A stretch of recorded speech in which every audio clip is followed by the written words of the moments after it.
Greetings and welcome. We are live in the morning. It's Wednesday. It's basketball rules expert. And guess what? Guess what? I am super excited to be here. My sterling tech team has been working on the show, getting all of the things perfectly positioned. So we are poised for greatness. And of course, our number one objective is to have a great show, but also make it easily editable after the fact. So we are excited to be here. We're looking at rules questions today so we can all get better together. The Zooch leads off in the house from Missouri. Mark Harvey, excellent. Good to see you. Where do you officiate from, Mark? Charles, in the morning. Good to see you again. Gary Mouton, I know from Humble, Texas, is in the house. We will see how everyone's season is going. Phil Uhas from the bourbon capital of the world. The doctor is in the house. Where is the bourbon capital of the world? Kentucky?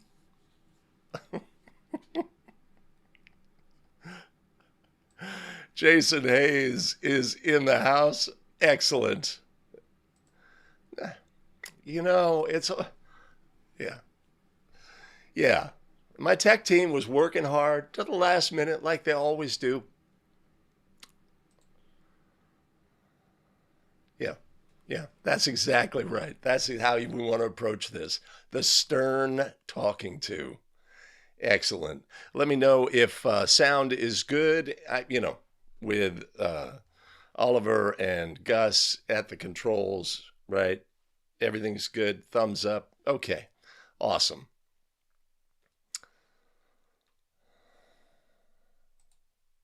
Dave Krieg, snowy southeast Minnesota. You are into the winter now, although it's not yet winter. Jeez, Luis. All right, so we have the Kentucky contingent is in the house. And we get notification from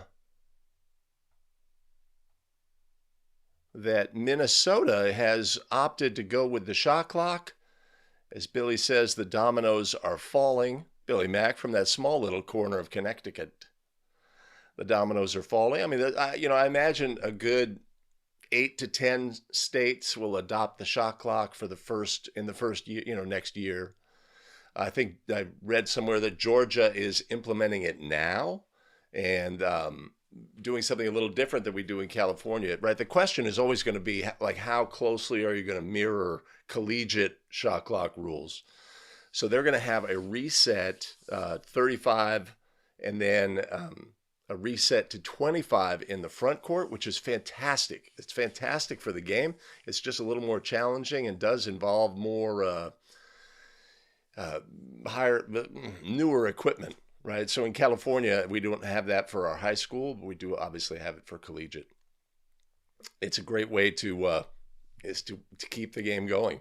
Right. So if we have in women's collegiate rules, if we had a foul in the front court, if the shot clock was under 20 when that foul occurred, and we're not shooting, obviously, then we would reset to 20. Right. And so now a team, right, we're sort of taking out the portion of the team moving from the backcourt to the front court. So exciting times on the shot clock front. We'll be, have lots of rules and explanation of that going forward. Yes, greetings and welcome to my awesome tech team. They're doing a great job today. LaShawn is in the house. Good to see you, LaShawn. And Anitra Clark Alston. Mike, we have to know, what is the temperature in Fairbanks, Alaska this morning? We have to know. We have to know. It makes us feel better. Yesterday it was chilly in the Bay Area, 52 degrees. Sorry. That is what we have. Carrie Stevens is jumping on from Kansas City. Excellent. Darwin Sonata, always supporting Michigan. Yeah. Billy Mack, I'm with you. We need that. That always makes us feel all right. Excellent. High temperature for the day, +5. That's brisk. That's brisk. Let's see. Anthony Solis from the East Bay. Excellent. Great. Colorado Springs. Wow. We've got a diverse group. Flint, Michigan. Douglas Johnson. Kenneth Burnett from Flint, Michigan. Douglas Johnson live from Arkansas. Excellent. All right. Awesome. Okay. Well, we're into the season now. I think everybody has started now. I know I had a game last night. Took me a while to recover from that this morning, but we're always ready to live stream 7 a.m. Pacific, 10 a.m. Eastern. With the help of our liquid support. Not Kentucky liquid support. Coffee. Mark Asmussen in the house. Awesome. Great to see you. Okay. All right. Hey, let me use my sounds. I got some sounds programmed.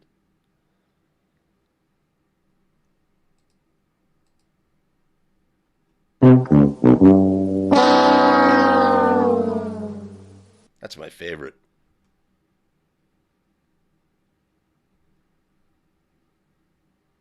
That doesn't work. Okay. All right. Awesome. Let's see where we stand.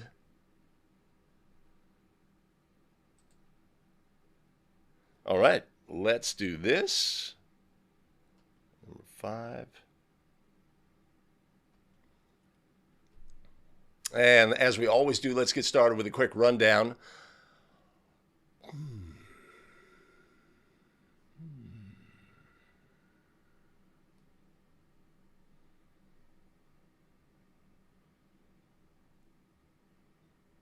Well, let's move this guy over.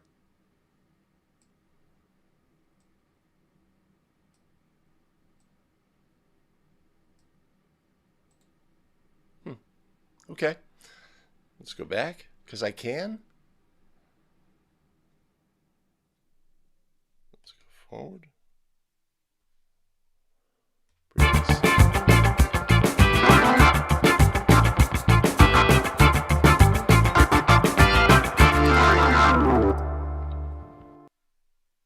Disregard that.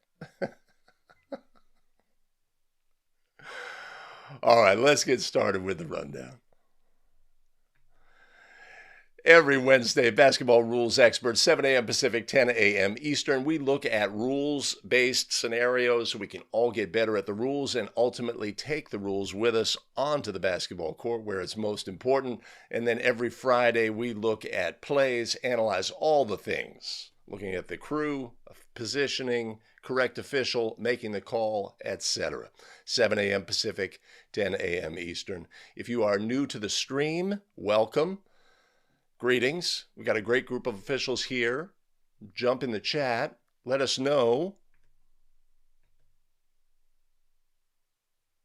where you officiate from. Type new in the chat. Let us know where you officiate from. I'd be pleased to meet you. My name is Greg Austin with A Better Official. We craft video to help basketball officials get better and take control of their officiating career, and we live stream twice a week, every Wednesday and every Friday. Good to see you on the live stream today. If you have a comment, question, opinion, evaluation, answer to the rules question, variation, play scenario, put it in the chat. We've got a great group of officials, like I say here, a great community talking rules of high school basketball. And if you take a moment right now and just hit that share button down below, share it to a socials, the Facebook group, the YouTubes. No, I guess you can't do that. Twitter, Insta, TikTok.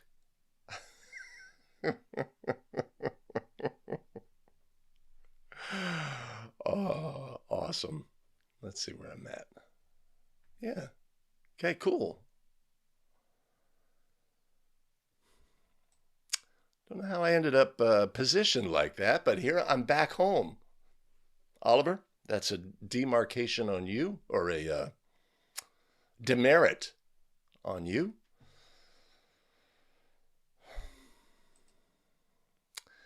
Mike Connors wants to emphasize before we get started that players are disqualified to the team bench and not ejected. I don't know if we had a scenario, right? It's a language thing. Now, we as officials we talk about, and that player was then ejected, right? It's a language we use. I don't think, for the most part, right? I guess some may, but obviously we don't. We can use that language when we're communicating about the fact that this player was removed from the game and from further participation, right? A common vernacular was ejected. But of course, players in high school are disqualified, and they are disqualified to the bench. In extreme circumstances, though, right, there could be a scenario where that player is removed from the bench for for their own protection, or to take them to the locker room for them to calm down. They're out of control. They're released to their parents. They're taken to the hospital, right? There was some altercation. Let's say they were fighting. They took the worst of it. They are disqualified from further participation in the game, but they have a nose that's crooked and they need to go to the hospital, right? Fundamentally, when a player is disqualified, they are disqualified to the bench. And what happens after that is up to game administration, the coach, etc. Now, what we don't want to have is a situation where the officials say that player is ejected, they have to leave, right? That is the thing that we want to avoid, because that, if that player is not under supervision because of our action, our direction, and something happens in that environment, like there's a fight in the hallway after a fight on the court, then we have gotten ourselves into trouble. So, I am with you. Y Sports Podcast is from the ATL, jumping in. Double lane violation on the front end of a 1-on-1. Anthony Solis, right? So it depends on what happens as the result of the throw-in. If we have a 1-on-1 situation, right, and we have violation on two players in marked lane spaces, or we have a violation by the defender in the marked lane space and a teammate of the thrower comes in early, and we have a double violation, right? Anytime the offensive team is involved in a free throw violation, the ball becomes dead. The goal cannot be scored, right? So we would have a double violation, and what are we going to do next? How are we going to make the ball live?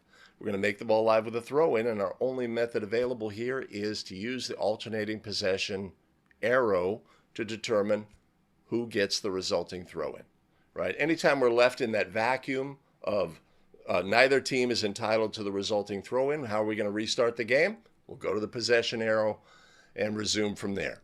So, it's a situation where we can be a little bit stymied, right, when it occurs in our game, right? But if we just know that, first of all, if the offensive team is involved, right, either the offensive team violates, which would lead to a different result on the throw-in, but no goal can be scored, right? So that's that. And of course, Darwin is correct. Adults are ejected. So our head coach, our assistant coach are ejected, meaning they must leave the visual confines. And they are not, disqualified to the bench. They are forced to leave and not have further contact with the team, right? If we just think students, disqualified, bench, adults, ejected, out of here, right? The good way to, whatever method, we have to remember. Patrick Whitson in the house. Excellent.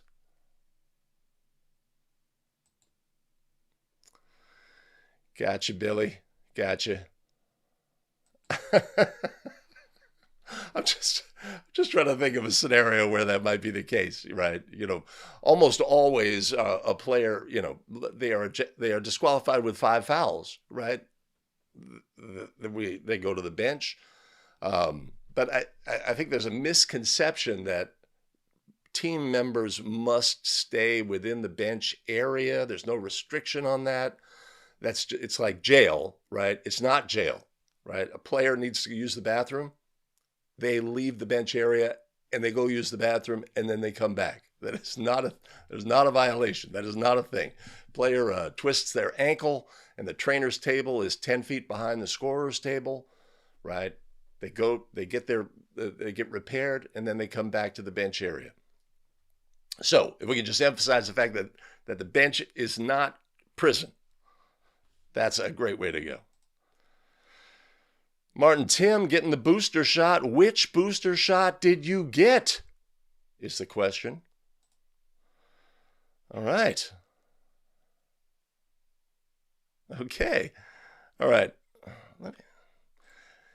Why sports has a play an intentional foul on a player shooting during a fast break, right? This is a common question, one that we have, you know, addressed dozens and dozens of times on the channel. Understanding the ruling for an intentional foul is, if we own that, it really makes our life easier when we go onto the basketball court. And it's the same as a flagrant foul, intentional, flagrant, the same. Flagrant is obviously going to result in a disqualification, but the penalty for an intentional foul is always 2 free throws. Always 2 free throws, with a little exception. If a missed 3-pointer, it will be 3 free throws. But we have this and one situation, right? Player goes to the basket. Let's say the goal is scored. They're pushed from behind. We rule an intentional foul, right? It's and one, right? That we're sort of clouded with that. Once it's intentional, it's always 2 free throws to that player or their eligible substitute, and the ball to the team at the spot nearest the foul. So we're going to clear the lane. That player is going to shoot 2 free throws, whether the ball went in, the ball didn't go in, etc., right? Offensive team sets a bad screen, player uses excessive contact, we rule an intentional foul. Is it a team control foul? No, it's an intentional foul. It's always 2 free throws and the ball. Excellent. Excellent.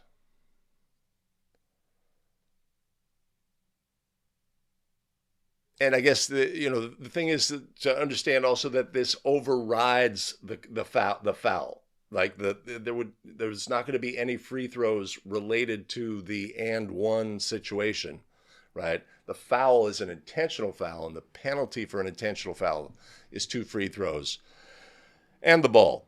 And remember, it's 2 free throws to the offended player and the ball for the team at the spot nearest the foul.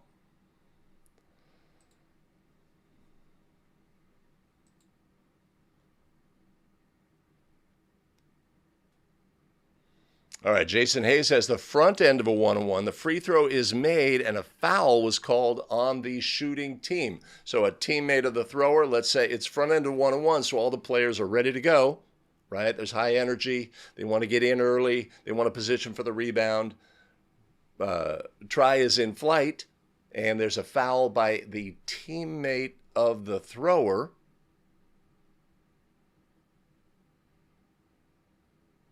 So what do we do next in that situation? Right, we're gonna do things in the order of occurrence. We have merited free throws still to go. The ball went in, so we're gonna have one more free throw for that player, and then after that, we're going to administer the foul, the penalty for the foul. So in that scenario, we would clear the lane, shoot the second free throw, and then we would either have an end-line throw-in for the opponent, or we would go to the other end and resume the game with bonus free throws, right, for the opponent.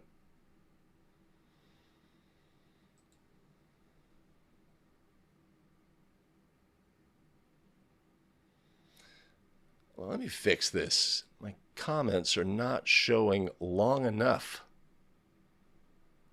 Give me just a second here.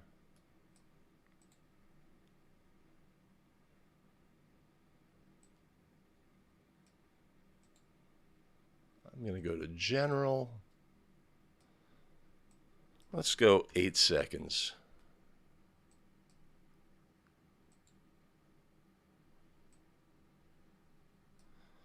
All right, Jason, let's look at this. Throw in, defender hand not crossing, both players pinning basketball against one another, hand for a strong hand.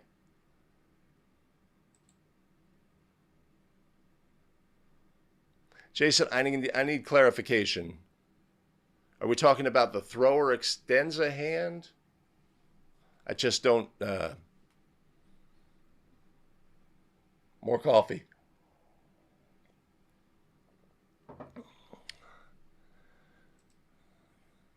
New York. Long Island. Excellent.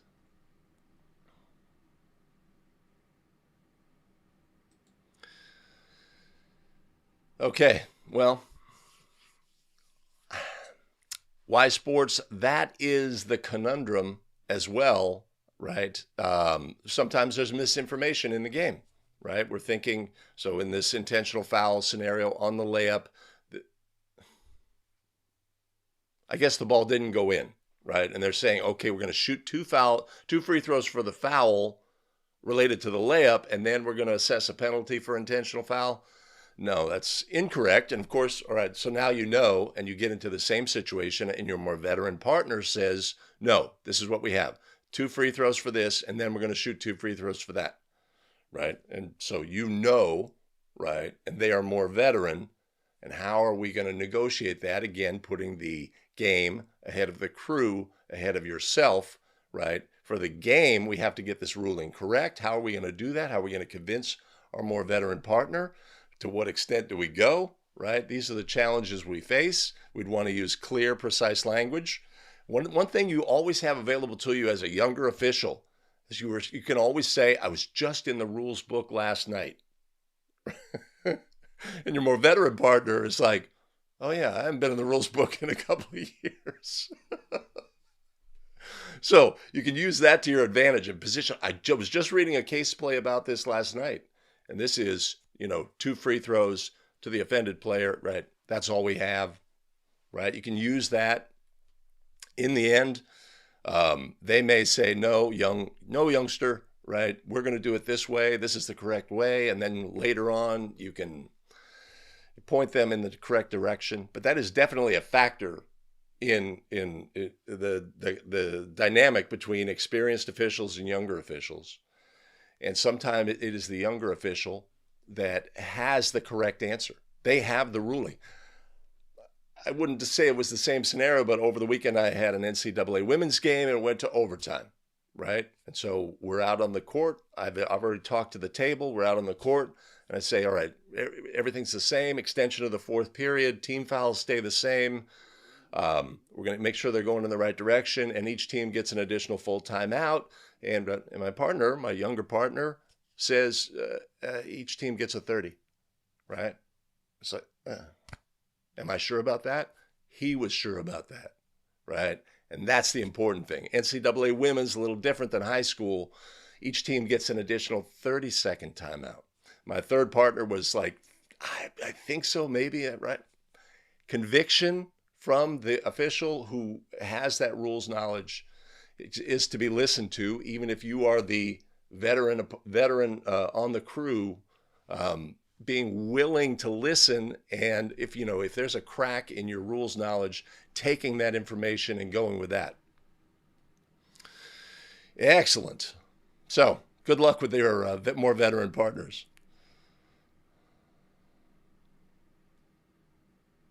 Oh, Dakota Ted is reading the mind. The jump ball to start the game is tapped to the sideline and then touched simultaneously by 2 opposing players who are out of bounds. Which 2 players are involved in the following retoss? Okay, well, we have 2 players who simultaneously caused the ball to gain out of bounds status, right? Different from a play that the ball is tipped to 2 players who touch the ball simultaneously and then it goes out of bounds. But in the end, it's the same result. Those 2 players caused the ball to gain out of bounds status. those two players were out of bounds, touched the ball, caused the ball to game out of bounds status, I would say that those two players would be involved in the rejump. That's an obscure situation, Ted. I thought it was going to mirror a question that we have today in our dozen questions.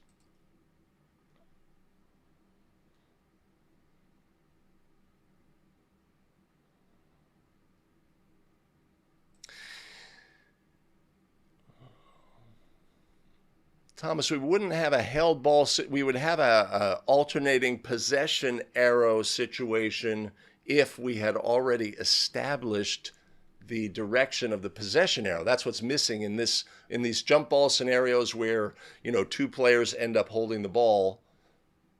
We don't have an alternating possession arrow to go to. It has not yet been set. So in that situation, we re-jump.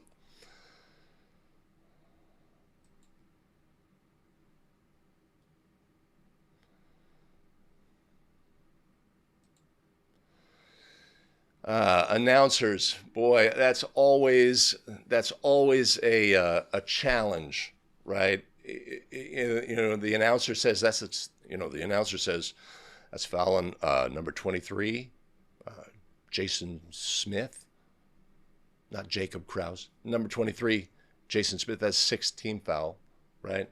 That's not allowed by rule, right? But the announcers are just trying to provide information. Right? It's challenging during the game. Are we monitoring, right? If you know you have an announcer, you can go to, you know, so what are we going to do? Game management before the game, right? Who are we going to talk to? Talk to game management, right? If we have administrators from both schools, we want to identify those. Hey, if we have, you know, we have student sections from both schools, a great high school experience, right? We're going to go to them and say, I'm going to come to you if we have problems with anybody here, right? And I'll, you know, need you to address them. If you're not here, is there anybody else backing you up, etc.? Go to the other one. We do that. We have cheerleaders for both squads. Maybe talk to the head of the cheerleading squads. Make sure they're not going to come onto the court, etc., etc. Where are they going to position? You know, can't be in the lane line extended.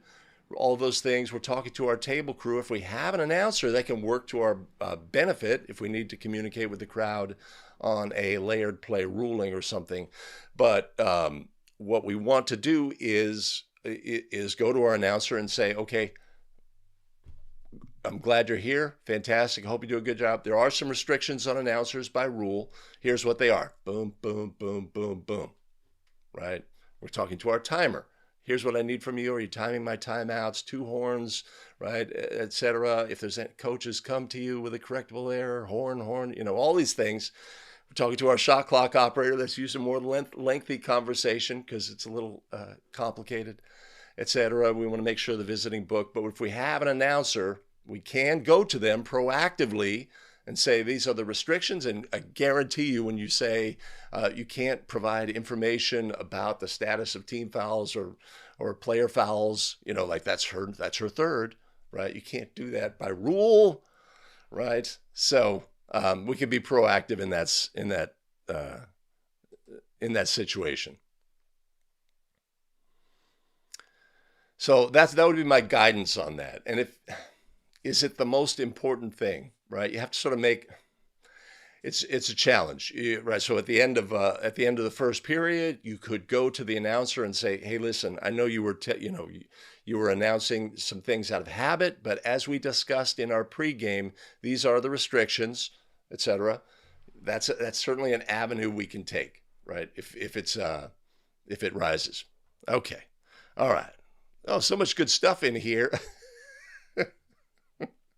But I got to get on with the show. We got to get out of here. Oh, my goodness gracious. All right. So I've got 12 questions. Let's see. Let me just try something here.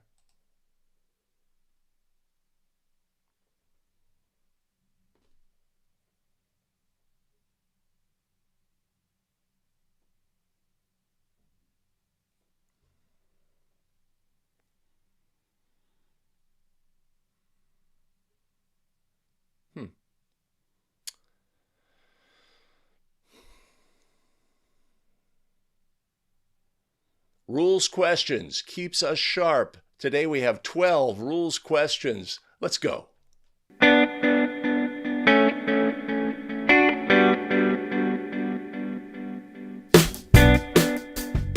Greetings and welcome back to the Basketball Rules Expert, the show where we take National Federation of High School basketball rules onto the court so that we can adjudicate plays properly by rule. Give me a second.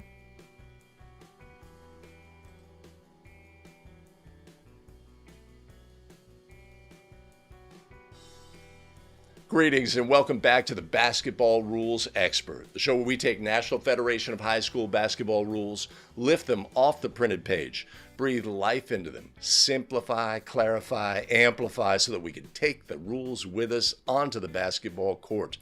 Greetings again, everybody. My name is Greg Austin with abetterofficial.com. We craft video to help basketball officials get better and take control of their officiating career.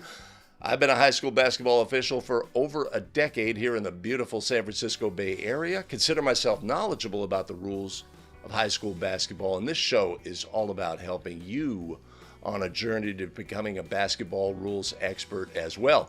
This show is fueled by our tremendous show supporters.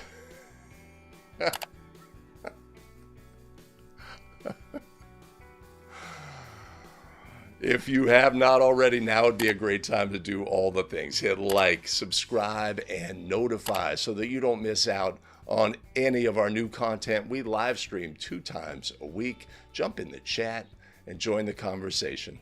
Before we get started, allow me to thank our tremendous show supporters who fuel our broadcasts. Janice Brown, Jeff Jewett, Gary Mouton, Ashton Dillon, and Richard Hill. Much appreciated and much love. You want to support the show, you know I'm going to put a link in the show notes below. All right, awesome. Today we're looking at 12 quick questions so we can take the rules with us onto the basketball court.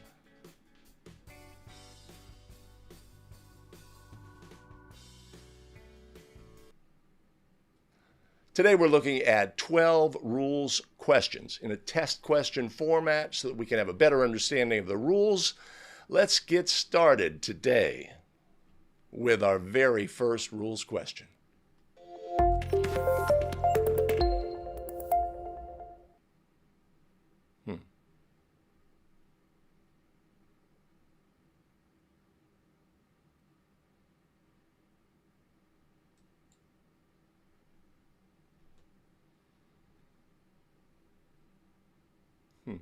Okay. Let's get started today with our very first rules question.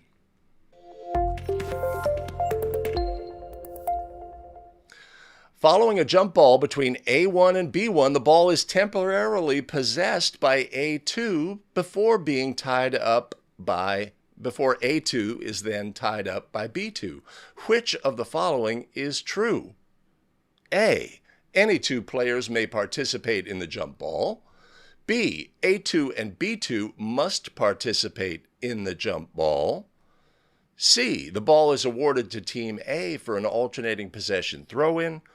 Or D. The ball is awarded to Team B for the alternating possession throw-in. Right? So we have a jump ball scenario. Player A1 is holding the basketball as a result of the jump ball, and then is immediately thereafter tied up by B2 or B1. A2 and B2, right? And we have a held ball situation. So our question comes in, what we have here, the question that we have is, when does the possession arrow get established in a jump ball situation, right? So we have a player who is holding the ball after the jump ball immediately. In that instant, we have set the possession arrow. In the absence, right, if the ball was, rather than a player holding the ball, we had 2 players simultaneously grab the ball, then we would have a held ball situation and the possession arrow had not yet been set. And so in that jump ball scenario, those 2 players will then have a jump ball between them, and the result of that will determine how the possession arrow is set. Okay, so in this situation, we have the absence of the possession arrow being set, or no, we do not have that. We have A2 establishing player control that immediately sets the arrow to team B. Then we have a resulting held ball situation. We go to the possession arrow. It's already set. The correct answer is it's going to team B for an alternating possession throw-in. So this situation is a little bit different. I see.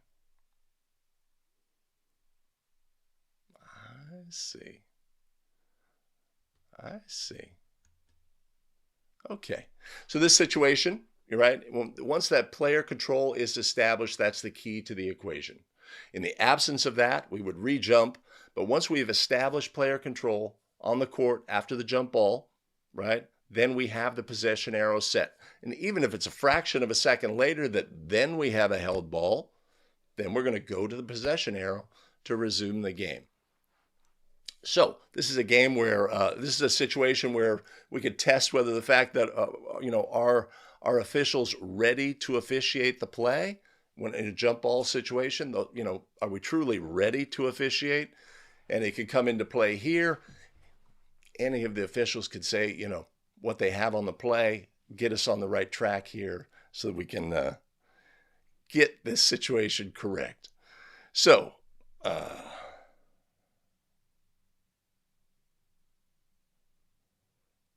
going to wait to do that. Yeah.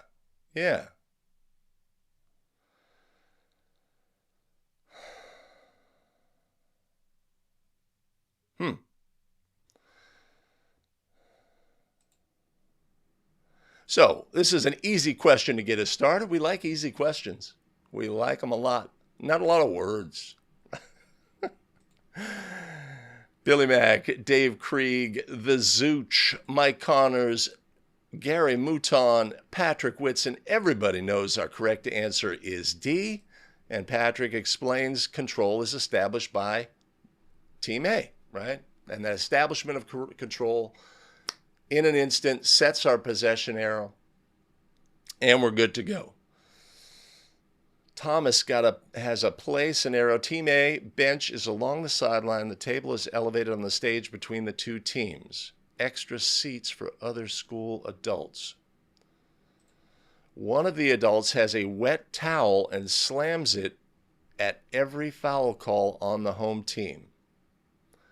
I called on the AD to stop the use of artificial noisemaker. Thoughts?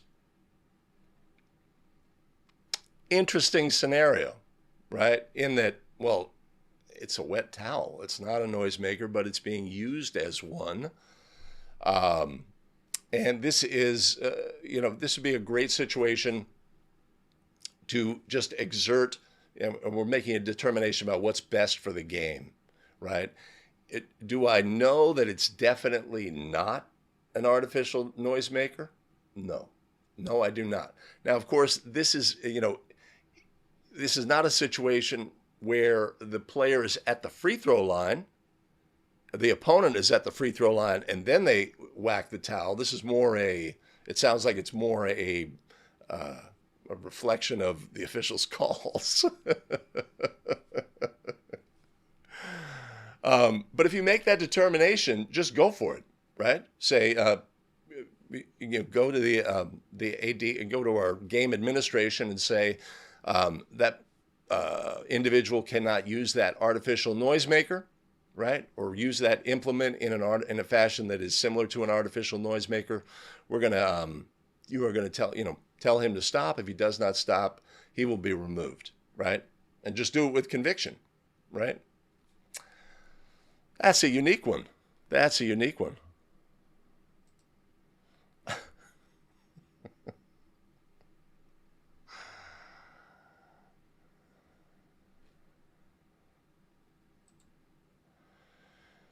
Jason Hayes, I would say no. No, it's not. Oh, okay. All right. Okay. Yeah. We're not having that tonight. right? If it's like, every time a call goes against, it's just like, some reaction to that. Yeah, absolutely. Make it simple. We're not having that tonight. AD, deal with this, right? If you're not going to deal with this game is not is not going to continue until you do, right? We're going to have a resolution to this. I'm doing what's best for the game because I put the game first. Game, crew, you, right? Excellent. Okay. Let me see if this works. I don't even know if it will. Hold on. Okay, this is an exciting moment. Let's look at our next rules question. A1 has been awarded 2 free throws. During the first attempt, B2 backs out of a marked free throw lane space just before A1 releases the ball. However, after releasing the ball and before it hits the ring or backboard, A1 steps on the free throw line. The attempt is successful. A, there is no violation on the first free throw attempt. B, only the first violation in this case should be penalized. C, ignore the free throw violation by B2 because the free throw attempt was successful. Or D, a double free throw violation occurred, the first free throw is voided, and play continues with A1's second free throw. Right? So similar question. Right? So we have a situation where a player, an opponent in a marked lane space violates, followed by the shooter violating. We are encouraged by National Federation of High School in this situation to always evaluate whether the violation by the opponent led to the violation by the thrower. And if that's the case, distraction or disconcertion should be ruled and a substitute free throw shall be awarded. Now, we can use our judgment in this scenario. It's not automatically, well, he violated, so therefore we're going to rule disconcertion. And we look at this situation and say, is stepping on the line an action of a disconcerted free thrower, or is it maybe more a habitual action or what have you? So in the absence of that, which we are strongly encouraged to do, in the absence of that, we want to do a rule correctly by rules. So we have a simultaneous violation by the opponent, violation by the thrower. Anytime we have a simultaneous violation, that throw-in is the ball is immediately dead, right? If the offensive team is involved, the ball is immediately dead by rule. That free throw will not count. Simultaneous violation, we will move on to the next free throw. So our correct answer here is a double free throw violation occurred. The first free throw is voided and play is continued with A1's second free throw. This, language can differ between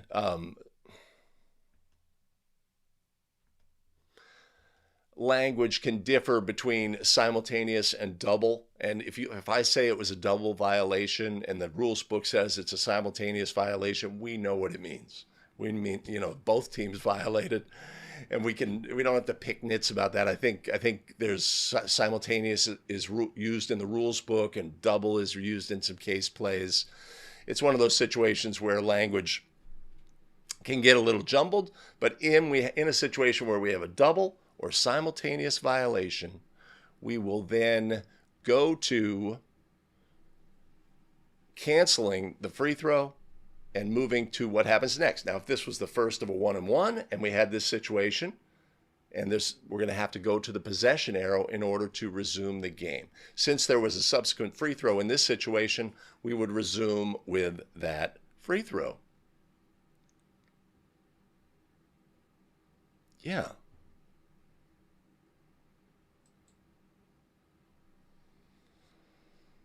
Right, so Billy, we want to make this our first reaction in this scenario where player in a marked lane space violates, shooter violates. Was it the result of distraction? right?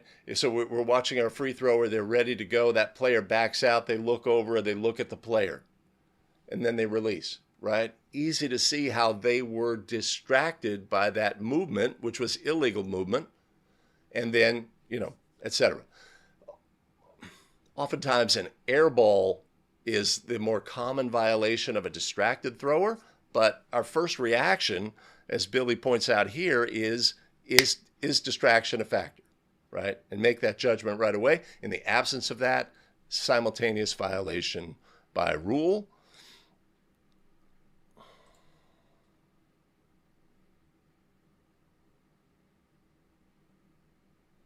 And then we're discussing language.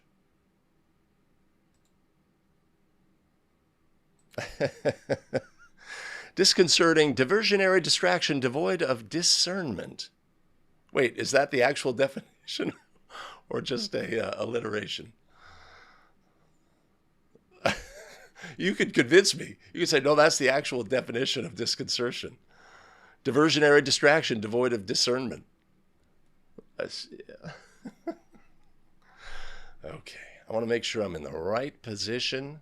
I want to be in the right place at the right time, looking at the right thing in order for us to move on to our very next rules question. When does the official's jurisdiction end? A, the official's jurisdiction never ends. B, after all officials have left the visual confines of the playing area. C, after the referees have left the confines of the after the referee has left the confines of the playing area. Or D, after the final horn has sounded. Right? A simple scenario, right? Just by rule, when does, right? Easy answer here, right? A correct answer is B, after all of the officials. So the entire crew has left the visual confines of the playing area, right? 2 officials leave, 1 official stays because they're, and then one of the coaches says something unsporting and a technical foul is assessed. Our other 2 officials have left. Not the best behavior. Our other 2 officials have left. This game, if we're going to penalize something, this game has not ended, right? That technical foul is part of the game. And it's the entire crew, right? So the referee leaves, the U1 leaves, and the U2 is still on the court, gets berated by a player, assesses a technical foul. That's part of the game. We may have to bring the crew back if it's going to affect the outcome of the game, what we do next. So a simple question. Last night in my game, I actually, my partner, it was a 2-person game. My partner comes to me. We are at the doorway of the gymnasium. And I was thinking, well, wait, is visual? I have left the gymnasium, but I could still see, right? Visual confines. To be honest with you, I'm not sure I know exactly how we would define visual confines. But clearly, if we exit the floor, we go through the door, we are outside the gym, we have left the visual confines of the gym, and by rule, our jurisdiction, right? So you have a situation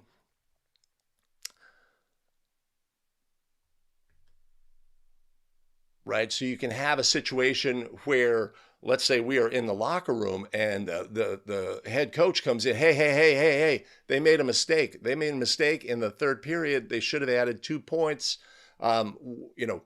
We have to fix this. We have to make what have you, right? At that point, we have no opportunity to come back onto the court and correct any bookkeeping errors, etc. Once the entire crew leaves the visual confines of the gymnasium, their jurisdiction on that game has ended, right? We cannot resume the game. We cannot fix things, etc. Now, we do have the ability to, after the fact, provide information that that happens after the fact. But this game is over by rule. Awesome. Okay.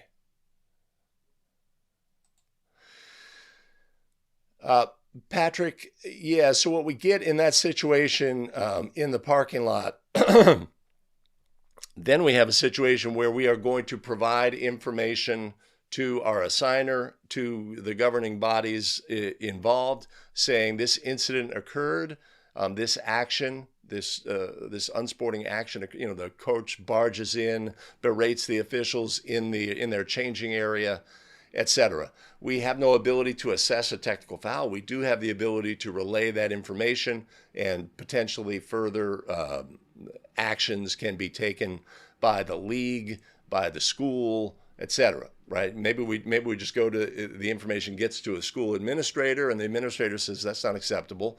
We're going to suspend the coach for a couple of games. Right? They just do it on themselves. Maybe the league says that's not acceptable. This is the penalty, etc. All we at that point have is the ability to provide information, and we always retain that ability to provide that information. So that's the distinction. After we have left the visual confines, we have nothing that we can do related to this game, right? If we assess if some unsporting behavior occurs, we will not go back out on the court and resume the game with technical foul free throws or anything like that. That game is over once we've left. But we have the ability to provide additional information about the situation afterwards at all times.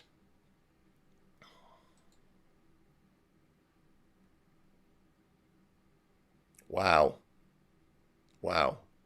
So we had Billy says they had two officials come back out of the locker room to fix the scorebook, sent the game into overtime, and the losing team won, and that led to ramifications, right? And that it should, right? Because we have violated the rule, and we have violated the rule, causing a result in the game that was not correct, right? So this is sort of the worst case scenario, and these situations arise, and that's why the rule is in place, and we go over these things.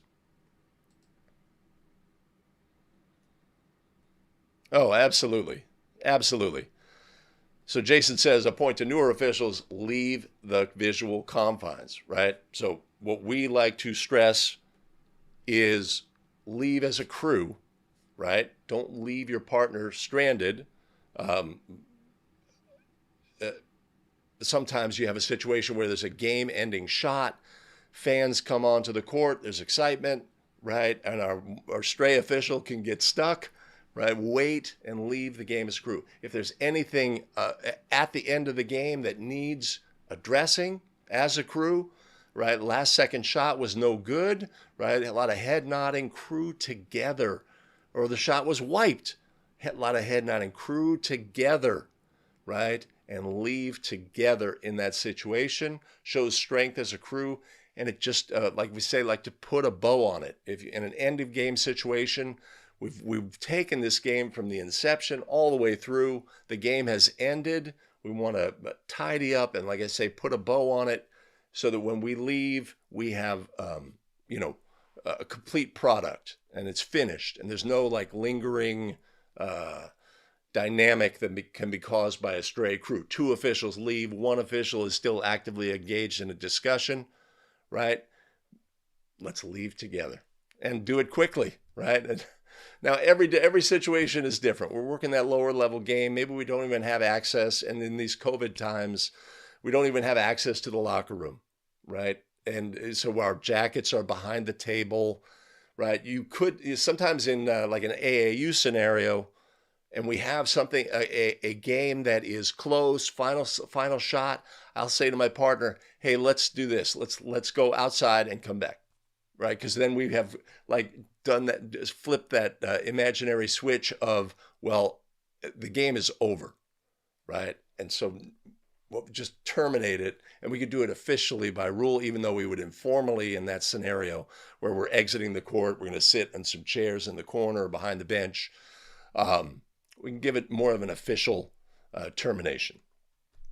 Okay, so I'm done with that question. I'm going to throw this transition on here.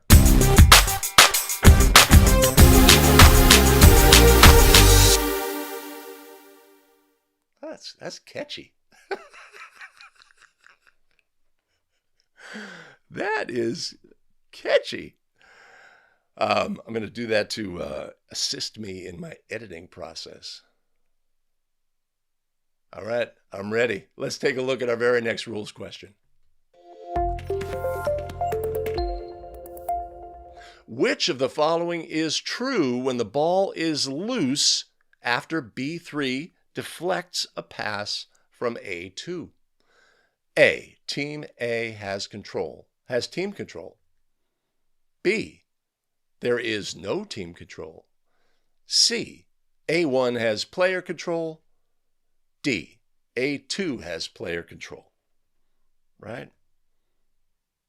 This is an important thing we absolutely have to have an absolute bulletproof understanding of, is team control, right? And this is a situation where the ball is deflected and the ball is loose on the floor. People's understanding, the stakeholders in the game, right? They don't know. They don't know what this means. We need to know what this means, right? Team control exists on the court. Players are passing the ball from player A1 to A2. While the ball is in flight, there is still team control. The ball is deflected by a defender that does nothing in relation to the establishment of team control. Team control still exists when the ball is deflected. Team control still exists while the ball is loose, bouncing on the floor. Team control will end when the ball becomes dead, when Team A releases a try for a goal, right? Or Team B has player control, thus establishing their player control, their team control. So in this instance, our correct answer is clearly A. Team A has team control. And this is a critical consideration. We have to have an absolute understanding of team control, because when a foul occurs in this situation, the ball is loose, A2 shoves B2 in the back in an attempt to gain control of the loose ball. What kind of foul is it? It's a team control foul. What's the penalty for a team control foul? The ball for throw-in to the opponent at a spot nearest the foul, right? No free throws will be shot.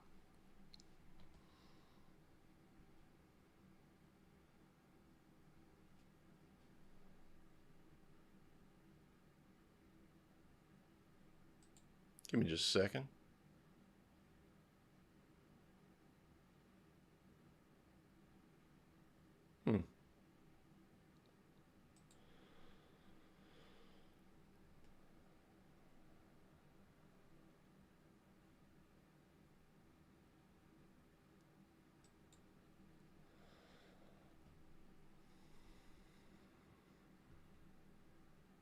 Understanding team control is absolutely critical for basketball officials. Understanding team control, understanding status, player control, team control, right? So in this situation, we have team control, ball being passed between teammates, ball deflected. There's no change in team control by rule. Team control would only change if the ball became dead, then there would be no team control. A try was released for a goal, then there would be no team control. Or the opponent gained team control, not by a deflection, but by the establishment of player control, which would be a player holding or dribbling the basketball. So, understanding of team control is critical to our success as basketball officials. Kind of messed that up.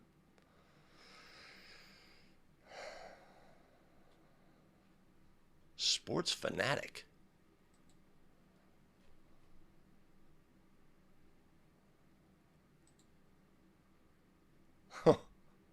Isaac, absolutely, absolutely. Don't leave that younger partner, right? And try to instill habits in them that we're going to leave as a crew. So we could do that. That situation where there's a timeout with 59 seconds remaining, right? If it's a close game, we're going to go to the table. We're going to do all the things. And then we're going to come back to our young partner. We're going to talk about our scenario, right? So if we looked at that, 59 seconds left, 1 point lead, we're going to go to the table. Hey, is the scoreboard correct? Is the score this to this? Are the team fouls this and this? Yes, yes. Visiting book. Yeah, you all good, right? We're good. There's no discrepancy. Excellent, right? So we've taken out any possible things that need to be corrected in that key moment. What's our timeout situation, right? Home team has 3, visiting team has 2. He's got 2 fulls and a 30. He's got 1 full, 130, or 60-second and 30-second, and what have you. What's our possession arrow, right? Possession arrow is white. Go out, talk to your young partner. Here's our situation. Scoreboard's correct. Possession arrow is going white. Timeouts remaining are this. Here's what, right now we've got all the nuts and bolts, right? So this team still has fouls to give. They may do a take foul. If they do a take foul, if we're in a take foul situation, get the first foul, right? If they are looking to take a foul, call the first illegal contact so they don't have to come back for more. Right? Do that. What do we expect strategically is going to happen? Right? If we get out, we could add to that. Hey, once this game is over, I'm going to give a thumbs up to the scorer. Let's leave together. I'll wait for you. You wait for me, and we'll walk off together. Right? We can run off. We can walk off. I like the way the NBA guys just, they just walk off as a group. Like, this is just business. Or we could scurry away. So, yeah, I would definitely add that, Isaac. Good point. Everybody's going to get this one. You have to own team control, right? And if there's any confusion about team control or any of the status elements for officials, they have got to improve that understanding. Because just...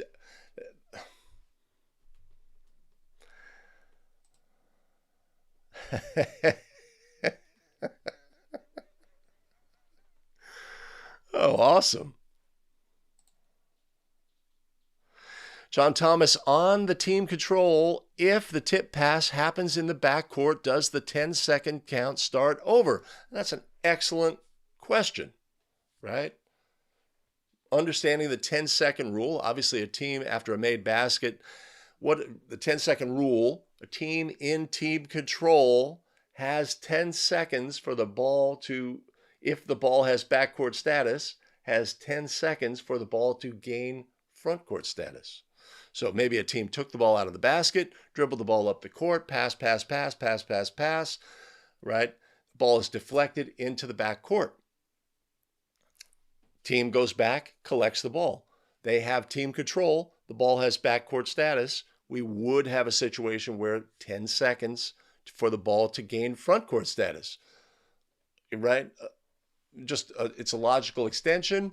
Usually teams are not, we don't have a press set up, so it's not usually a situation. Not usually, it's very uncommon for a team to, in that situation, have trouble getting the ball into the front court in 10 seconds. Usually just 1 or 2 players in the backcourt, and they're anxious to move forward.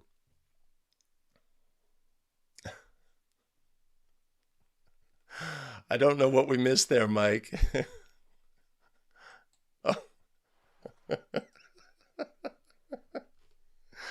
Okay. Awesome.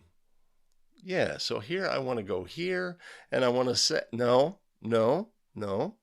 I want to go here. I want to add this transition. It helps me in my editing process.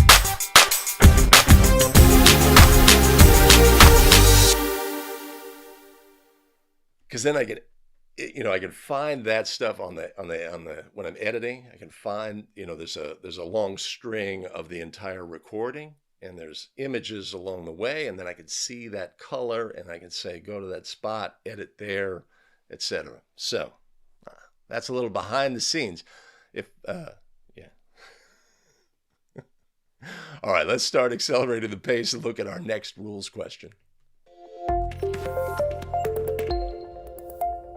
Which of the following result in an alternating possession throw-in? A, a technical foul on Team A while the ball is dead. B, a double personal foul when a team is in control of the ball. C, a double personal foul when no team has control of the ball. Or D, a double technical foul on B5 and A5 after a made basket and before the ball has been picked up. Right? This is the kind of question that's probably best explored by looking at the various answers. If we have a technical foul on team A while the ball is dead, what's the penalty for a technical foul? 2 free throws to any player or eligible substitute and the ball for division line opposite the table. Simple, right? We're not going to have a AP throw-in that situation.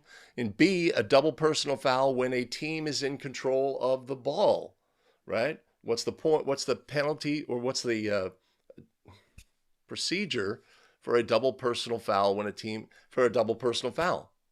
Double personal foul, fouls for both players, and resume at the point of interruption. What's the point of interruption? Team A is in control of the ball. We would resume at the spot nearest to where the ball was for the throw-in for Team A. And D, a double technical foul on B5 and A5 after a made basket and before the ball has been picked up. Okay, so we've got the ball goes in the basket, the ball is bouncing on the floor, 2 players square up, officials assess double technical fouls. What's the adjudication for a double technical foul? Technical foul on A1, technical foul on B1, and resumption at the point of interruption. What's our point of interruption? The ball went in the basket. It's a non-designated spot throw-in to the defender when the ball went in, right? That's the correct procedure. So our correct answer here must be C, a double personal foul when no team has control of the ball. So in a situation where they have the absence of team control, let's say a try goes up, the try ultimately misses, and during the rebounding, preparation for rebounding action, 2 players are engaged and a double foul is ruled, right? So we have a double foul and the absence of team control. We don't know who would get the resulting throw-in, so therefore we would go to the alternating possession arrow. So that's our correct answer there. The answer is C. That's easy peasy, really straightforward.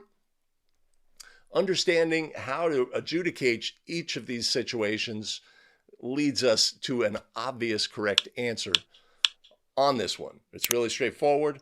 Understanding, right, when we have a double foul, how do we resume, right? Assess both fouls, go to the point of interruption. If our point of interruption is no team control, no team has the right to the throw-in, then we're going to go to the possession arrow. That's really straightforward. We like straightforward. We like it a lot. Billy, I think we had a situation where before the ball was at disposal. Obviously, that's implied. Emmanuel's in the house. Good to see you.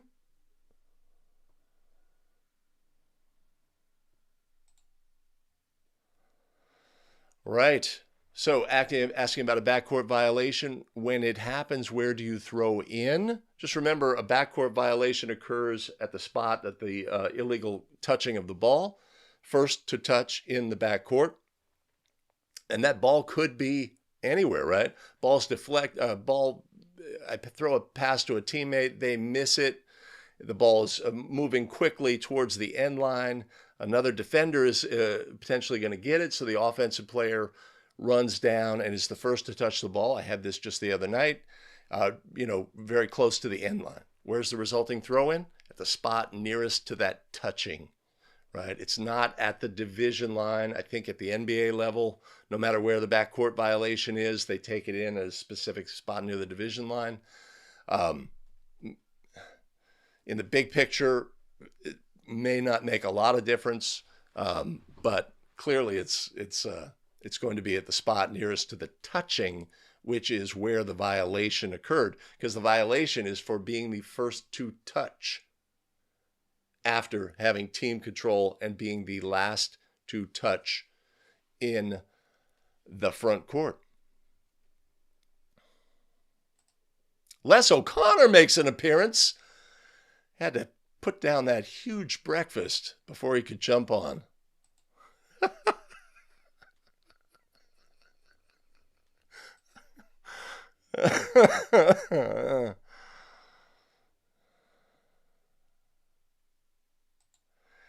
Jacob with a conundrum. Is division line throw-in ever in the front court? We would need further clarification on that one. But I will tell you this. Let's look at another rules question.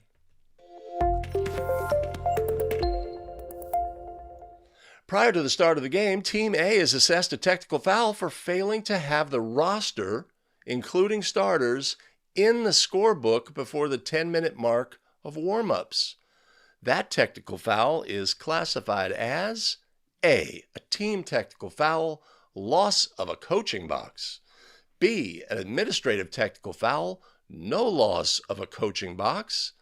C, a team technical foul, no loss of a coaching box. Or D, an administrative technical foul, loss of a coaching box. Well, understanding technical fouls and penalties is really important, right?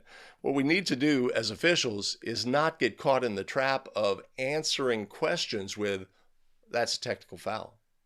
We need to get into the business of answering the question with the specific. That's a player technical. That's a team technical. That's a substitute technical. That's an administrative technical. Or that's a bench technical, right? We need that. If we have that, then we know, okay, well, I know what the penalty is for this, and I know what the penalty is for that, right? We're just in the best position to succeed. So in this instance, first of all, right, loss of coaching box. Don't be eager to assess a situation, say, okay, coach, you've lost your ability to stand and coach your team, right? What causes that? A direct technical foul on the head coach causes them to lose their ability to stand and coach their team. Or the behavior of bench personnel. If bench personnel gets a technical foul, the coach gets an indirect technical foul, right? So direct on the coach, bench technical, indirect, coach loses their ability to stand and coach. Team technical, administrative technical, player technical, substitute technical, all those situations, it has no impact on the coach, right? So don't ever make it your default, like, oh, technical foul, the coach lost his privilege to stand and coach his team, right? That's not our default. That can happen with a direct or some bench action, but yeah, we want to be better than that.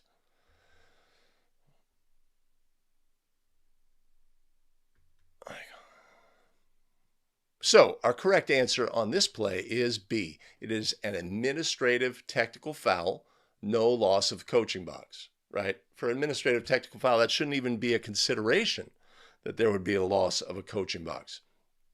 But if we also look at this question, prior to the start of the game, Team A is assessed a technical foul for failing to have the roster, including starters, in the scorebook before the 10-minute mark of warm-ups. Is a team responsible for having their roster, including starters, in the scorebook prior to the 10-minute mark, right? We have to understand that they do not have to have anything in the scorebook. Teams are responsible for submitting that information prior to the 10-minute mark. Whether that information has made it from a sheet of paper into the scorebook is just a factor, is just related to the scorekeeper, right? And it has no reflection on the teams.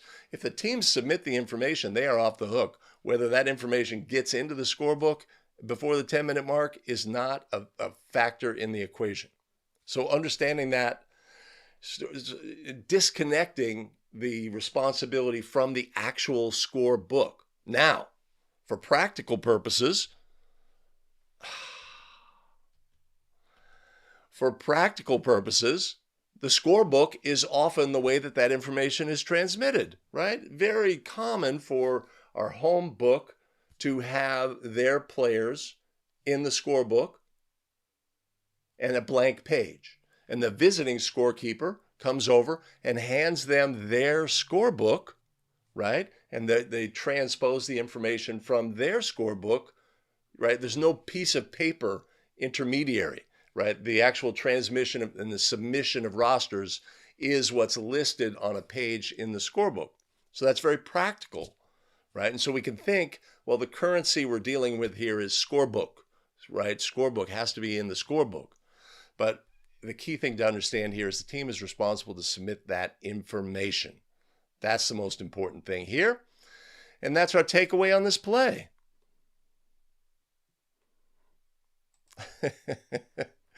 Oh, the stream is always better when you're here, Les.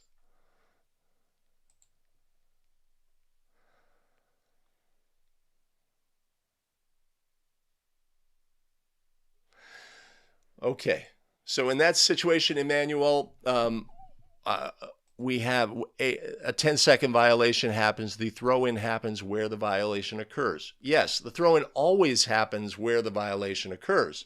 Now, in a 10-second situation, where does the violation occur, right? We have a player in the backcourt, let's say dribbling the ball.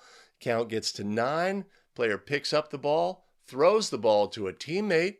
Ball is in flight, right? And the official rules 10-second violation. What was the status of the ball at the time, right? The status of the ball is where it was last in contact with the court or a player on the court. That's what I'm going with. We're going to where the player threw the ball would be the spot of the violation. You can convince me otherwise. If it was a try for goal, when a violation occurred, would we have something different? I don't know. You may have stumped the panel. Oh, I don't understand that question. Give me some more. Give me some more. But before you give me some more, let's take a look at our very next rules question. The official bounces the ball to A1, who has a 2-shot free throw coming. The ball hits A1's leg and bounces away, and while the ball remains in the free throw semicircle, B3 requests a timeout. A, ignore the request and return the ball to A1. B, the timeout request is granted, but not until after A1's first free throw. C, grant B3's request for a timeout at that point. Or D, none of the above, right? Really simple question, obvious answer, but one that it's a question that we like because it brings up all of the things. When is the ball, again, status. When is the ball live in a free throw situation? When does the ball become live, right? We have to know that.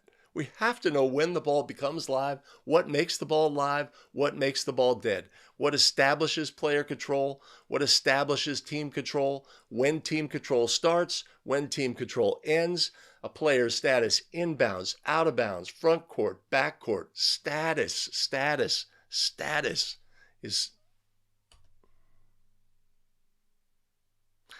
is the critical component, right? We have to know that. So in a throw-in situation or a free throw situation like we have here, let's take a look. The official bounces the ball, 2 free throws, ball hits the player in the leg. Sorry about that. And bounces away. And while the ball is right there, the opponent requests a timeout. Can we do that? When may and who may request a timeout? Either coach, any of the 10 players can request a timeout during a dead ball. So when does the ball become live in this situation, right? The ball becomes live when it is at the disposal of the thrower. In this situation, we have bounced the ball to the thrower. When they catch the ball, and not until they catch the ball, is when the ball becomes live. It is then at their disposal. Even though the ball's right there, right? It's on the floor. They're reaching down to pick it up, right? It's not yet at their disposal until they catch the basketball or are holding the basketball when we hand it to them, right? Understanding that makes things really easy. Clarifies our situation. So our answer here is C, grant B3's request for a timeout at that point. And the reason we grant it at that point is because they are entitled to request and be granted a timeout in that situation because the ball was dead. Straightforward. We like straightforward. A simple question just reinforces the fact that we must be masters of status. That is, if we own status, if we have a complete understanding about status, it makes the adjudication of plays properly by rules so much easier. And we cannot stress enough how important it is. Oh.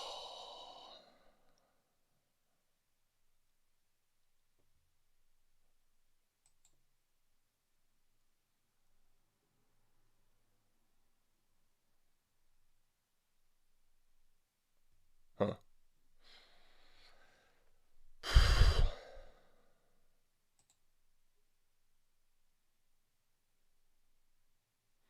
Correct, Thomas. Correct. Gary and Les talking about strategies for getting the book correct and having strategies for how to manage the book. Right. I mean, the bottom line is we come upon situations where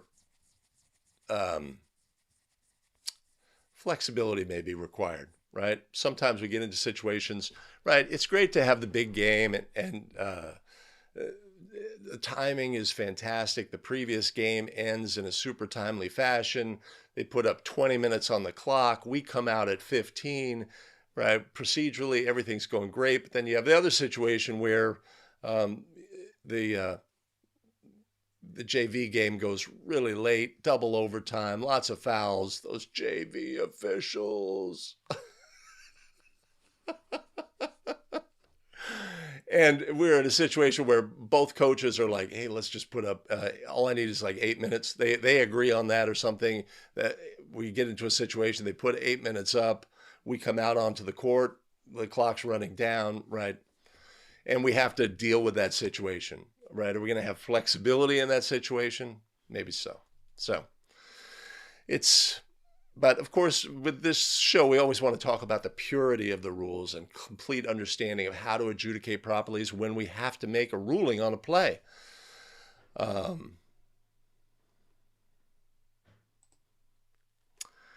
You know, my son was into Skeletor. I don't know what that means, though.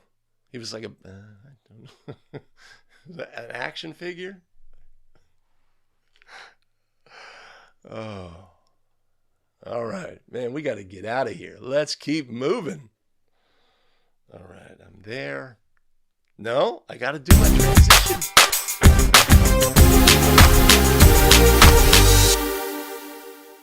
All right, we're moving. Let's take a look at our next play scenario.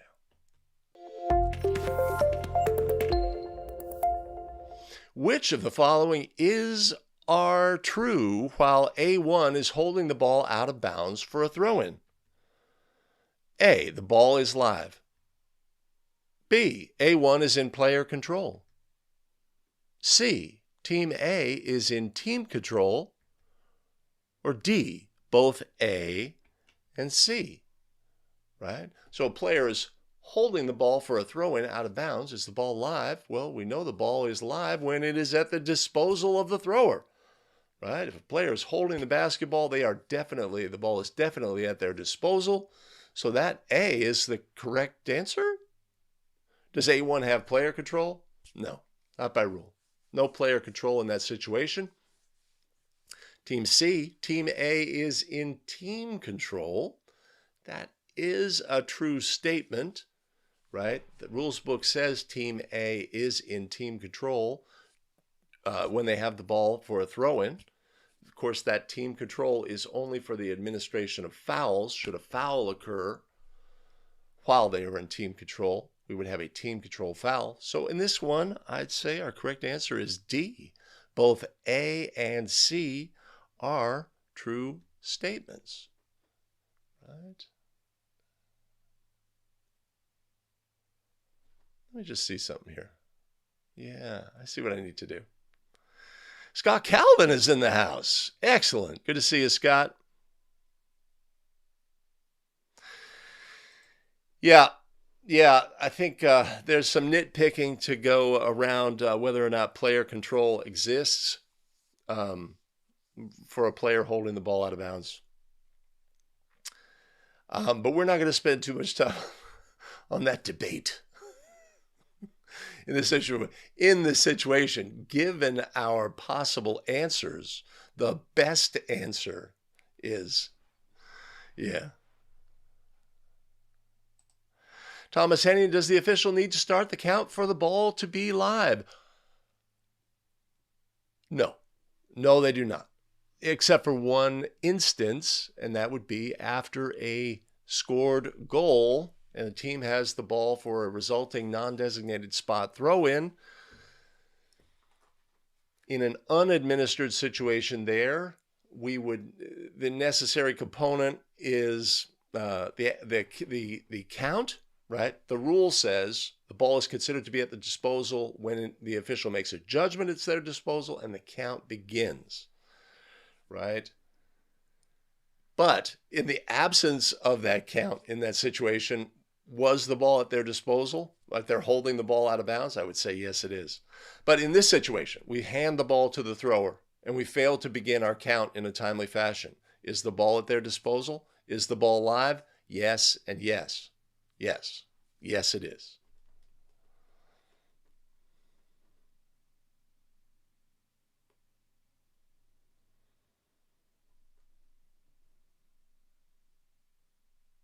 Yeah, cool. All right.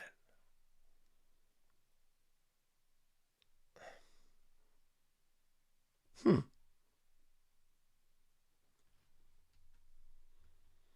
see what I need to do, right? So again, we're closely related to status on this question. Having an understanding of status is always a high priority for basketball officials. All right, we are moving along with our questions today. Getting better as basketball officials, we like to do that. Hey, we do film using Ecamm Live. If you want to look in the description below and start a link to a free trial, you can do that. But now,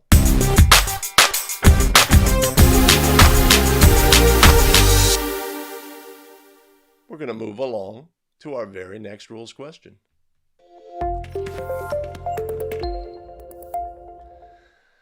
A1 is fouled and awarded 2 or 3 free throws. A11 and B20 are waiting to enter the game but are not allowed in because of the multiple free throw substitution rule. Before the first free throw, it is discovered that A2 is bleeding and must be replaced. A11 replaces bleeding A2. Can B20 also enter the game when A11 does? A, only B20 is allowed to enter. B, B20 cannot enter the game and must still wait until prior to the last free throw. C, both A11 and B20 should wait for the second free throw before entering the game. Or D, our obvious answer. B20 is allowed to enter since B20 had legally reported to the table and another player had been directed to leave the game by officials. Right? Simple scenario. Obvious answer. In this situation, right? Players are waiting to leave. Why are players waiting before the final free throw? To facilitate management of the game. Okay? But now we have a situation where a substitute is required. Right? This player is bleeding. That player must leave the game by rule. The coach could call a timeout. If rectified after the timeout, that player could stay in the game. But any bleeding player, any player with blood, is directed to leave the game. Right? So we have to have a substitute in that situation. So the need to prevent other substitutes is removed. Other substitutes are brought in by rule. Really straightforward. We like straightforward questions. Right? The easier the question, the better we are. Just like the better position we have on a play, the easier it is to see whether something illegal has occurred, right? So we like we like easy questions, straightforward questions. Gets us thinking about the rules of basketball, National Federation of High School Basketball rules, so we can get better and take those rules with us onto the court.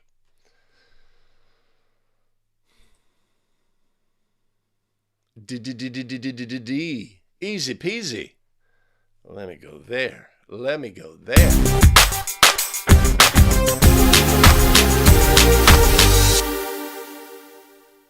All right, we're moving. We're into our final questions. Let's look at our next one.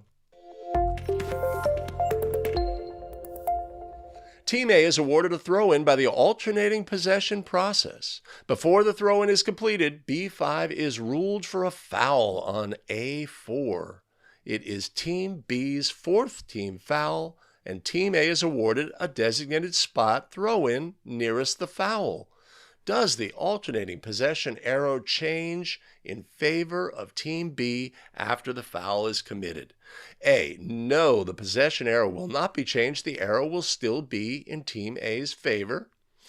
B, yes, the possession arrow will be in favor of Team B. C, yes, the possession arrow will change when the throw-in for the foul is completed. Or D, none of the above. Right? So, alternating possession arrow, when does the arrow switch by rule? This comes into question here, right?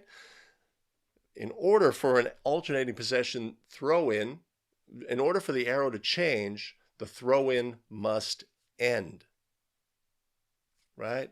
So if we have a violation by the thrower, or we have the ball thrown in and the ball is legally touched in bounds, that would end the throw-in, and then we would switch the arrow. But in this instance, the ball was made live. We never completed the throw-in. There was a foul during the action. So in this instance, the alternating possession throw-in has never ended. Therefore, there would be no switching of the arrow. Really straightforward, simple understanding, one that can catch us, though. We get this in a kick ball situation as well. AP throw-in, defender kicks the ball. The resulting throw-in that occurs is no longer an alternating possession throw-in. Right? The resulting throw-in would be for the violation. In this instance, our resulting throw-in would be for the foul, not an alternating possession throw-in. So a situation that we should recognize, and it may involve some communication. Our table could, in this situation, switch the arrow inadvertently, thinking, right, they're not supposed to be experts at the rules. We are. But our correct answer on this play is A. No, the possession arrow will not be changed. The arrow will still be in Team A's favor, right? That's straightforward. We like straightforward. And, this is not a common scenario, but one that it's important to know as basketball officials so that we can adjudicate plays properly, take the rules with us onto the basketball court, and be experts at the rules. This may be a situation where we really need to slow things down, do some communication, etc., clarify. There may be confusion that results in this situation. The opposing coach might say, hey, they had the last one, right? Something like that on the resulting throw-in. But we're better than that. Uh-oh. Who's yelling at me? What did I do? If I screwed up, you're probably right.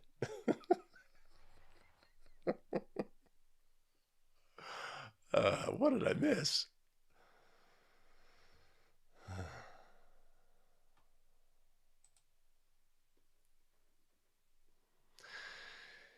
Jason says, anyone else move an object from pocket to pocket for alternating possession throw-in?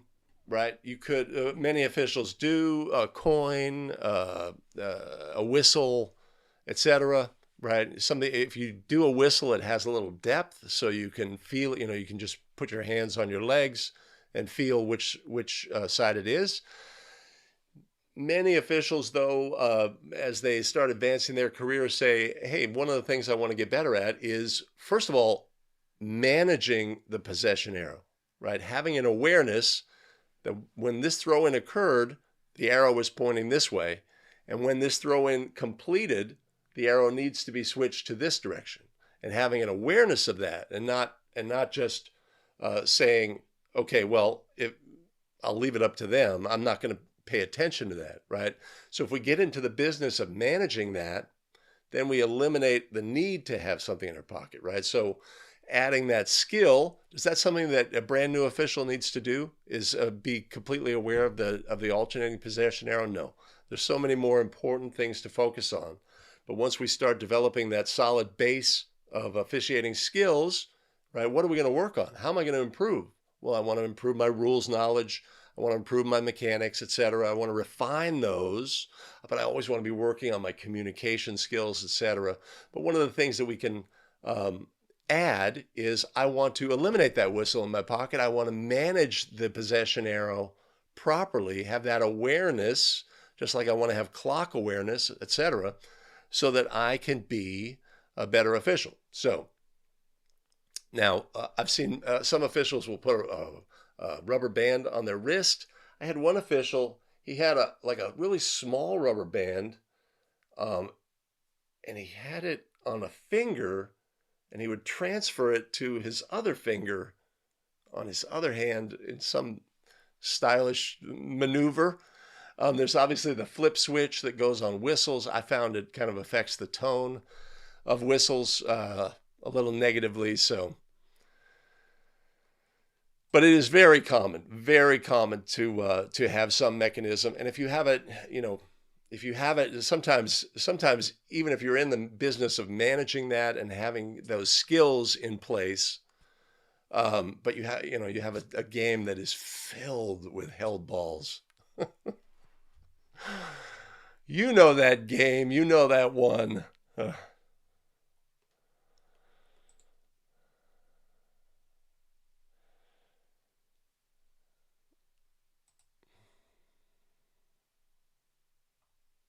Okay.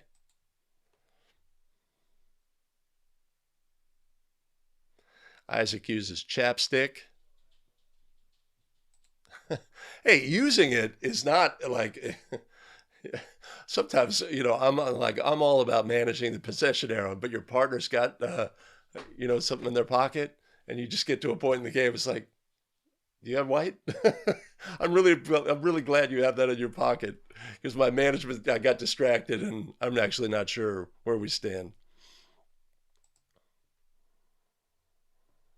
Yeah, that's what I did when I used an arrow, is when I'm facing the table, possession arrow.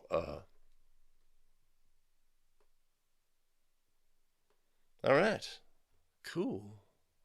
How many more questions do I have in my dozen? I have 2 more questions. All right.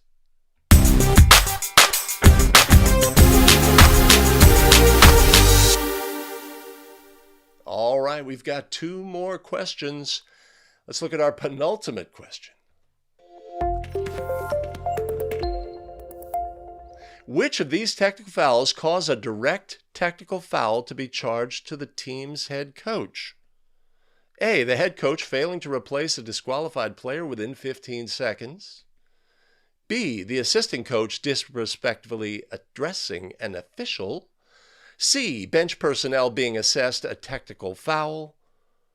D, none. Well, I think our answer is kind of in the question. Which of these causes a direct technical foul on the head coach, right? Direct technical foul. A coach is responsible for replacing a disqualified player within the 15-second interval, or by the end of the 15-second interval. So that would result in a direct, if they failed to do that, that would result in a direct technical foul on the head coach.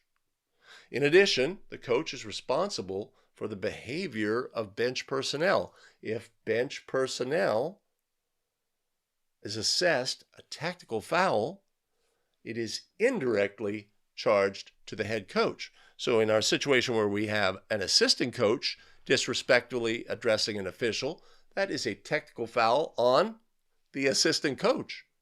In addition, since it was bench personnel, that is an indirect technical foul assessed to the head coach.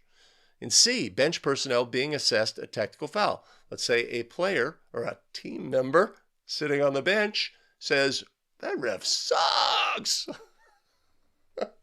And you assess a technical foul to that team member. That is a direct technical foul on that team. That would be a player technical on that team member. And since it was bench personnel, the coach would receive an indirect technical foul. So our correct answer in this situation is A. The head coach failing to replace a disqualified player within 15 seconds does result in a direct technical foul on the head coach by rule. Right? 2 free throws for the opponent, any player or eligible substitute, and the division line of throw-in opposite the table to resume play. That's simple and straightforward. We like simple and straightforward. If you like simple and straightforward, you like a better official. Videos, basketball rules expert, and 5 Play Friday. We do film using Ecamm live software. Down in the description, there's a link if you want to start a free trial of your own. Fantastic.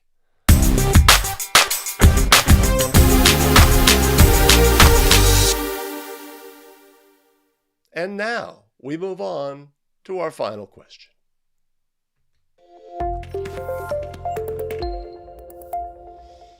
What is the result if B1 reaches through the end line boundary and makes contact with the Team A player attempting to inbound the ball on a throw-in?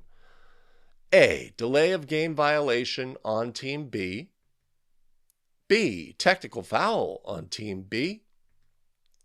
C. Intentional foul on B1. And D. A legal play. Player reaches through the boundary plane, contacts the thrower attempting to inbound to make the throw-in, right? It's a simple scenario, one we've covered extensively in our throw-in series. I'll put a link above to that if you have any questions about rules regarding throw-ins. So we have a situation where a player violates the throw-in plane and contacts the thrower. The penalty for contacting the thrower during a throw-in is an intentional foul. Our correct answer on this play is C, intentional foul on B1. What's the penalty for an intentional foul? B1 would be awarded 2 free throws, and the ball would be awarded to Team B back at the original spot for the resulting throw-in. Simple and straightforward play. In addition, if the team had not received, right, important to know that in addition, in this situation, if the team had not yet been assessed a delay of game warning, in addition, they would be assessed a delay of game warning in this situation. Player violates the boundary plane, commits an intentional foul by rule. We're going to assess the penalty, administer the free throws, etc. But in addition, hey, coach, that is a delay of game warning. Partner, delay of game warning. In the book, delay of game warning. Also, in addition, if the team had already been assessed a delay of game warning and our player reached through the boundary plane, this would be a situation that could lead to a team technical, but the intentional foul in this instance would then override that. And rather than a team technical for taking an action that would incur a delay of game violation after a warning had been given, the intentional foul takes precedence in that situation. So our correct answer here involves intentional foul assessment and a delay of game warning assessment as well.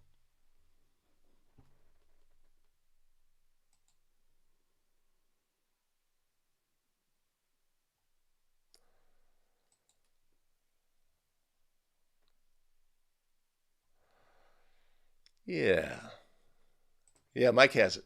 C plus DOG warning, right? And that can be, yeah, and this would be the same thing. This would be similar if if the player contacted the basketball, right? In that instance, it is a technical foul, and the delay of game warning goes with it as well. Whew. I'm tired.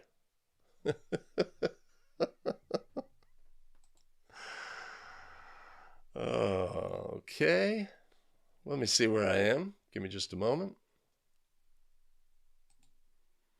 This is the part of the show where I'm going to wrap things up, but let me I got to remember to throw in my page.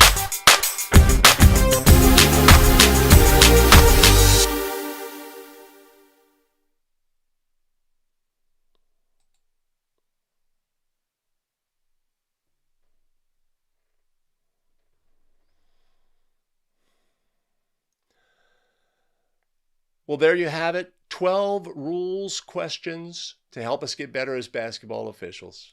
Thanks for joining us today on Basketball Rules Expert. If you find this to be the content that you find valuable as a basketball official, now would be a great time to do all the things. Hit like, subscribe, and notify so you don't miss out on any of our new content. And get notified when we go live. We go live twice a week, every Wednesday and Friday, 7 a.m. Pacific, 10 a.m. Eastern. Allow me to thank our tremendous show supporters, Janice Brown, Jeff Jewett, Gary Mouton, Ashton Dillon, and Richard Hill. Much appreciated and much love. You want to support the show? You know you can always buy us a coffee. I'll put a link in the show notes below, and I'll put one right up here. Awesome.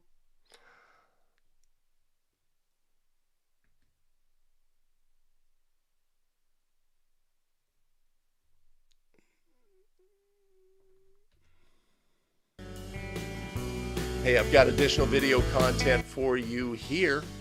I have made this choice. YouTube has made this choice.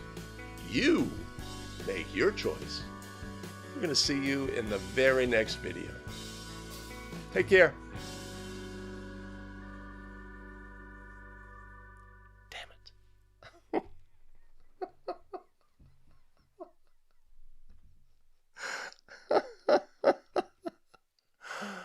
Oh, I didn't fix that from last week. Oh, boy. Oh, okay. We made some improvement today. I'm happy. Darwin is going snow shoveling. I don't envy you. Boy, oh boy. That is just not a part of my active lifestyle, I'll tell you that much.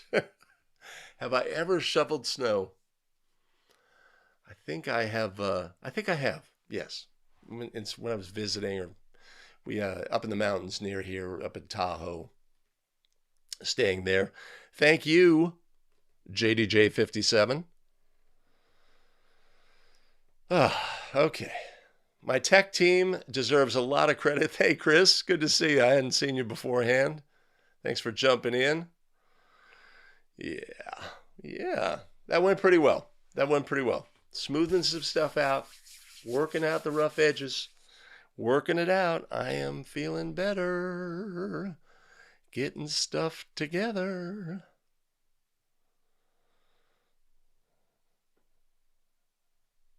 Okay. All right. That's unless Eduardo. Whoa. Eduardo was my partner on my game last night. And I admonished him. He's got to be on the 7 a.m. stream. Yeah, it was a little rough getting up this morning, Eduardo. But good to see you. Thanks for joining, Isaac. Tremendous. All right. I am going to wrap it up. I hope that everybody